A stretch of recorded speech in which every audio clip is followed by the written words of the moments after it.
sa Pangulo lang, pumili na lang kayo.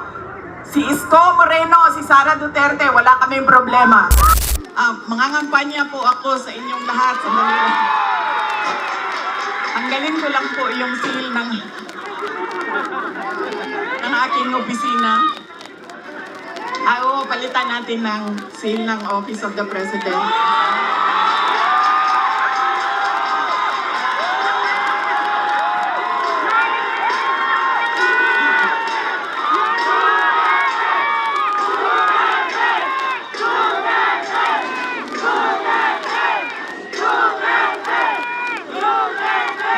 Tinanggal ko lang kasi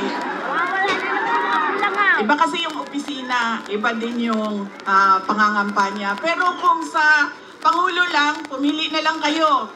Si Isko Moreno, si Sara Duterte, wala kaming problema. Bakit po ba lagi pabalik-balik o paulit-ulit ang problema ng ating bayan? Dahil po, paulit-ulit din yung ugali natin sa pagpili ng ating mga leader. Kung sino yung binoboto natin. Ngayong darating na halalan, marami ang nagtatanong, ano bang pwede naming gawin? Wala namang kaming pera, wala kaming makinarya, ordinaryong tao lang kami na nakatira sa gilid ng daan kung saang subdivision. Pero gusto namin na merong makitang pagbabago sa nangyayari at para sa ating bayan. Una po, ang ugali natin sa pagpili ng ating mga kandidato ay kung sino yung naaalala natin. Sino yung magaling kumanta, sino yung magaling sumayaw, sino yung magaling magpatawa. Yaan nang lagi nating naaalala kapag tayo ay boboto na. Hindi na natin tinatanong, ano ba ang pangako niya noon na siya ay tumatakbo? Tinupad ba niya ang pangako niya?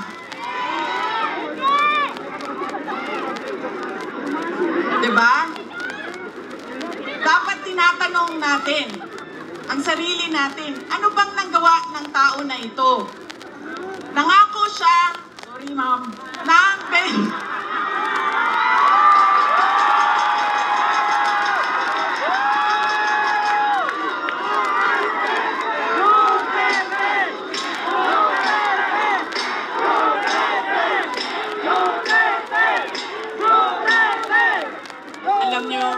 alam nyo, paano ko ba sabihin ito? Hindi, ganito.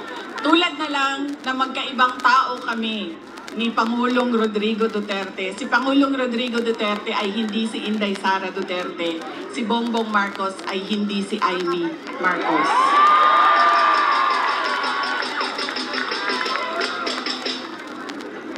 Ito, hindi na ako nagpaalam sa'yo. Sasabihin ko na, nga naman, sige manig. Tanggalin na lang natin ito. Okay lang sa'yo? Pura siyang matuwan.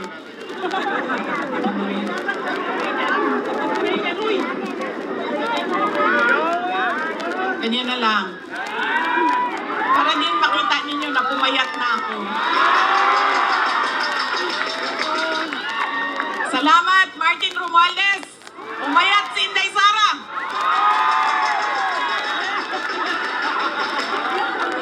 Uy, kadjog lang ba? Seryoso, seryoso. Mahal ko kayo, ma'am. Ito, hindi na ako nagpaalam kay Senator Amy, ha? Kasi hindi ko naman alam na nandito siya.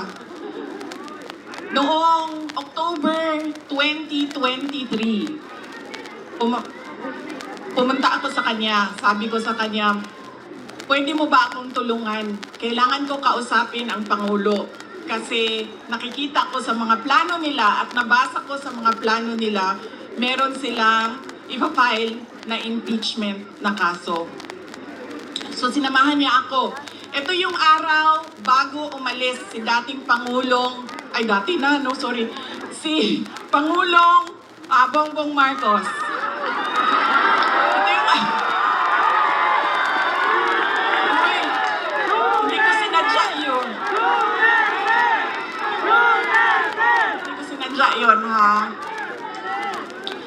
File na, kayo lahat, file ng sedition. Kayo dyan, may kaso na kayo bukas. Wait lang.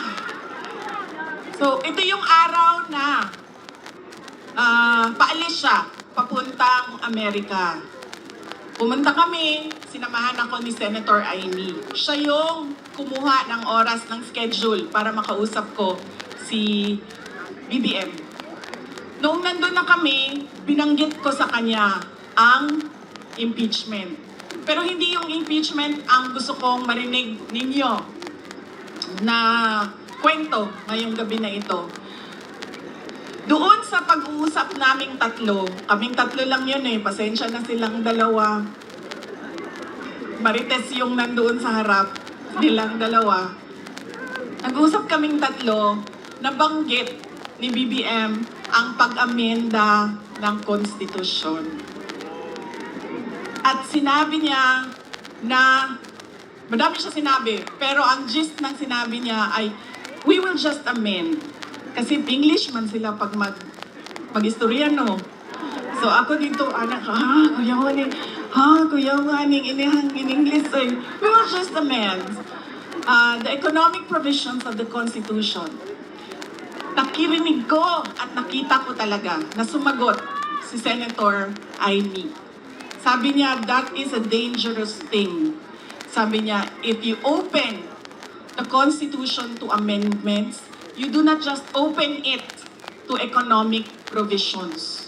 You open it for all amendments of the Constitution. At nagsagutan na silang dalawa sa harap ko dahil sa ating Constitution. Kaya yan ang pruweba ko at proof ko sa inyo na magkaiba na tao. Ibang tao si BBM, ibang tao si Amy Marcos. Okay na ma'am, pwede ka na umalis. Wait lang, sandali. Iboto nyo ba si Amy Marcos? Okay na ma'am, pwede ka na lumipat sa QC. Good na dito. Kalimutan ko na yung sasabihin ko. Tatlong paalala. Hindi natin tinitingnan kung ano ba yung mga pangako niya noon. Tumakbo siya noon, may pangako siya. Binigay ba niya? Diba? 20 pesos ang kilo ng bigas. Tapos ngayon, okay na daw. After 3 years, 3 taon ng campaign promise o pangako sa eleksyon, ibibigay ngayon. Pero, ibibigay lang sa Visayas. Para bang hindi kayo nagugutom dito sa syudad ng Maynila. At parang hindi nagkukulang ang pera ninyo pambili ng pagkain. Kaya dapat tinitingnan natin. Sumayaw, oo. Kumanta, oo. Bakit hindi? Pero tinitingnan natin. Ano ba ang pangako? Binigay ba o hindi? Bakit hindi binigay ang pangako? Dahil nagsinungaling? O dahil hindi talaga maibigay? Ba? Yan yung unang. Lagi na lang tayo bangag. Sorry, ma'am. Dambubudol. I'm sorry, ma'am. Kasi naman sabi ko, okay na.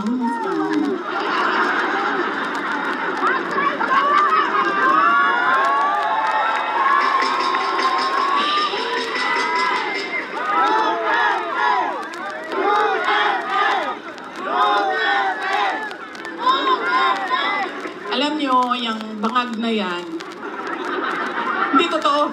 Hindi naman ako kasi tumawa dahil tinawag siyang bangag. Andun ka din, di ba? Hindi ako, kasi sa Bisaya, ang bangag, di ba? Bangag, bangagan, bangag. Oo. So, pag sinabi mong bangag sa Bisaya, hindi siya adik. Unsa man sa to, kida. Di ba? Oo. So, So, hindi talaga ako natawanan, tinawag siyang bangag. Kasi sa Bisaya, ang bangag ay butas. Hindi, at saka sa slang, ang bangag is yung private part ng babae. Diba? Bangagan. Ang pinagtawanan ko, dahil ang rally na yon ay kontra sa pag-amyenda ng konstitusyon. Yun yung rally na yon. Tapos nagulat na lang kami na iba na yung napag-usapan doon sa rally. Pero balik tayo sa bangag, ma'am. Alam mo, hindi ito kasali talaga sa speech ko. Sinabi sa akin ng partner ng uncle ko na noong hindi pa siya Pangulo, nung senador pa lang siya, ay bumisita sila sa bahay at inalok talaga sila ng droga. Umindi yung... wala naman ako sinabi na pangalan. Oh, talaga. Alam nyo, may malaki bang pulungan ang Maynila para sa ating lahat? Hindi nila tayo kakayanin ikulong, no? Baka matulad tayo kay President Duterte. Nakulong na. Ay, hindi yung partner noong uncle ko. Kinento nila yan sa akin. Ang buong akala ko naman, kasi matanda na, di ba, may edad na, natututo ka na sa kung anong mga mali na ginagawa ng kabataan mo, ay nagbabago yung tao. Hindi ko alam na yun na nga ang nangyari. Kaya balik tayo sa paalala, tingnan nyo muna. Pagkatapos niyang kumanta, tanungin ninyo ang sarili ninyo. Noon, nakinig ako sa'yo. Ano ang pangako mo? Binigay mo ba? Kaya dapat pinag-iisipan natin kung iboboto natin o hindi yung tao. Pangalawa, ito, walang makakakontra sa akin nito, kahit saan man sa mundo. Hindi dahil galing yan sa malaking pamilya ng mga politiko, ay automatic ang boto ninyo. Hindi dahil anak yan ng Duterte, ay automatic ang boto ninyo. Dapat tinatanong nyo ang sarili ninyo, ano ba ang abilidad at kapasidad ng tao na ito na maglingkod para sa bayan. Isa sa mga problema natin ay ang political dynasty. Pero hindi ipinagbabawal ang kung sino man ang may gusto tumakbo. Kaya nasa atin, nasa mga butante ang pagkilatis. Duterte yan. Anong abilidad niyan? Anong kapasidad niyan? At sino yan siya? Pangatlo, at huling problema natin, paulit-ulit, behavior, ugali natin sa eleksyon, sa halalan, ay yung palitan ng boto at pera. Dahil ilang beses na kayo tumanggap, magkano bilihan ng boto dito? 1,000? 1,000. Grabe, 1,000 lang? Galing ako. Bigas ang ano dito, palitan. Oh, ilang kilo? 5 kilo. So, magkano yun? 250? Mga 1,300 total na yon ang bili. Alam mo, lugi kayo. Taasan niyo yung presyo ninyo. Kasi galing ako doon sa Bacolod kahapon. Tinatanong ko, magkano bili ng boto dito? Noong 2019 daw, 2,000. 2022, 3,000. See? Sabi ko, taasan ninyo ang presyo ninyo eh. Tapos nung Dito daw, itong eleksyon na ito, 2 to 3,000. Sabi ko, hindi nyo pa alam kung magkano kasi wala pa namang bilihan. Pero sabi nila, mga 2 to 3,000 daw yung bilihan ng boto doon. Kaya kulang ang hingi ninyo.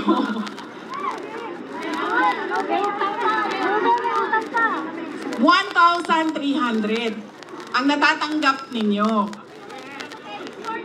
O hindi pa lahat. Oh. Bakit 1,300? Eh ang akap, magkano ba akap? Di ba 5,000? 3,000?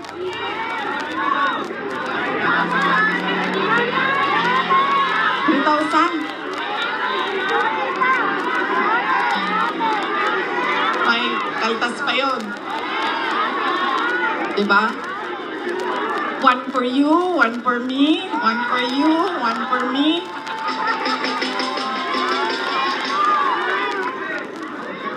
Alam niyo, hindi namin ginagawa yan sa Davao. Alam niyo bakit? Nawawala kasi yung respeto ng tao sa isa't isa.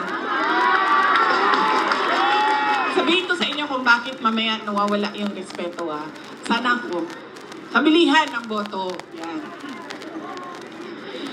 Ilang eleksyon na kayo tumanggap ng 1,300?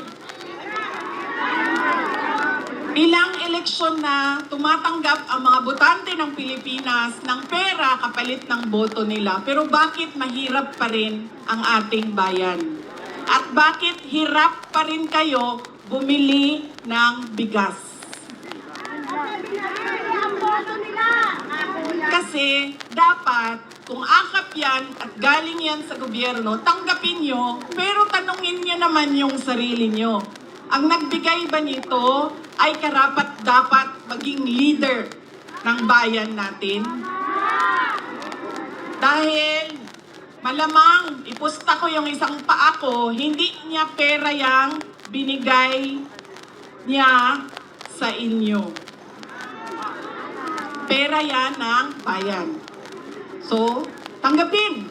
Dahil tulong yan ng bayan. Huwag matakot kung iba ang iboto. Dahil unang-una, nakatago naman yung boto natin. At pangalawa, kung sino man yung manalo na mayor ninyo, na vice mayor ninyo, na konsehal ninyo, na congressman ninyo, ay may obligasyon na tumulong sa taong bayan.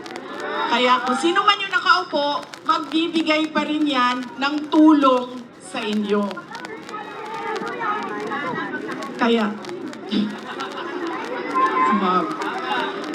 yan ang kailangan ninyong isaisip.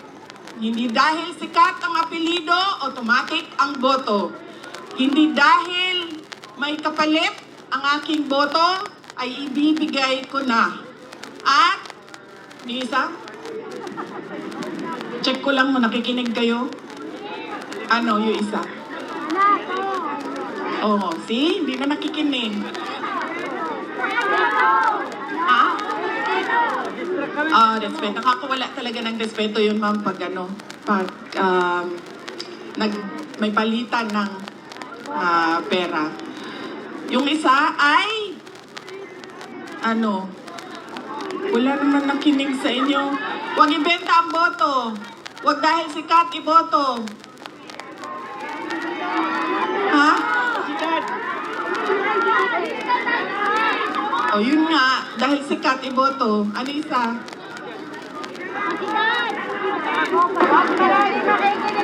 Oy, grabe. Kung saan man ako pumupunta, nangungumusta sila lahat. Tapos nagpapasabi pa sila, kanina, meron iilan dyan sa likod na pakisabi, kamusta kay Tatay Digong. Kahit hindi ko siya kilala, lagi yung mga tao, hindi ko kilala sa pangalan, sinasabi nila, pakikamusta kay Tatay Digong. Ayun. Siya po ay nakakulong. Anak po ako ng nakakulong na at okay naman siya. Madami din ang nagtatanong, kamusta na si Tatay Digong? Sinasabi ko, lagi okay naman siya. Ang problema lang ay hindi siya marunong maglaba, magluto, at maglinis ng kwarto. dahil yon ay ginagawa sa kanya lagi ng mga asawa niya. Madami pong asawa ang aking tatay.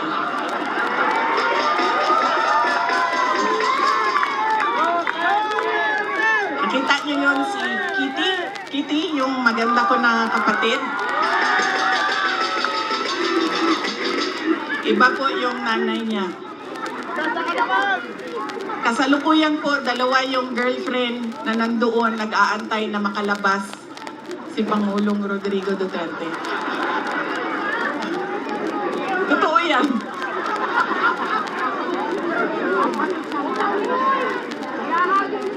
Oh, ma'am,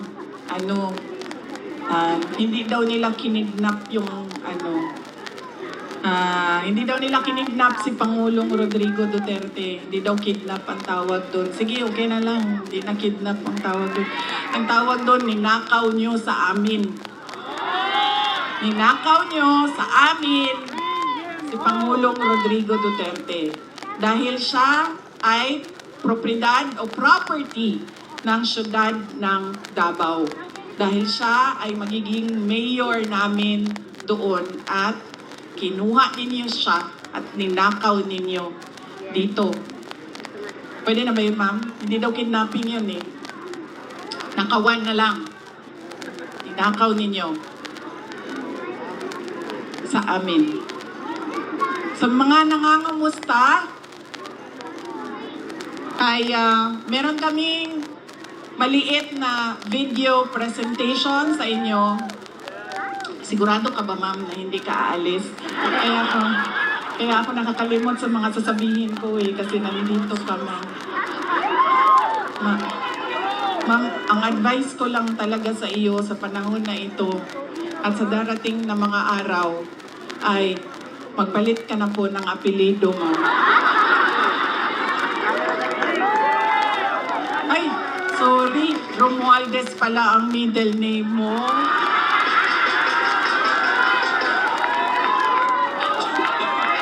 Mabait to. Sabi ko nga, matino na tao, si Senator Amy Marcos. Ready na? Ang AVP? Okay.